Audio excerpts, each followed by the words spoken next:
হঠাৎ ছেলে জয়ের সঙ্গে দেখা গেছে চিত্রনায়িকা অপবিশ্বাসকে। এ নিয়ে বিস্তারিত জানতে ভিডিওটি না টেনে দেখতে থাকুন। ছেলে জয়ের সঙ্গে মেতে উঠেছেন চিত্রনায়িকা অপবিশ্বাসকে সেলফি ক্যামেরাতে দেখা গেছে। অনেকটাই সুন্দর লাগলো অপবিশ্বাসকে সেই সেলফি ক্যামেরাতে মা ছেলেকে।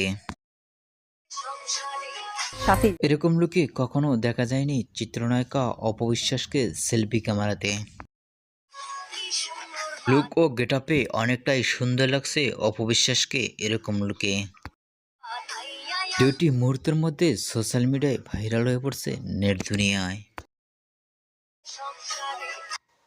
অপবিশ্বাসকে এরকম লুকে দেখে আপনাদেরকে মন্তব্য নিচে কমেন্ট বক্সে জানিয়ে দিন। নিত্য নতুন ভিডিও পেতে চ্যানেলটি সাবস্ক্রাইব করে পাশে থাকা বেল আইকনটি বাজিয়ে দিন। পুরো ভিডিও দেখার জন্য অসংখ্য ধন্যবাদ।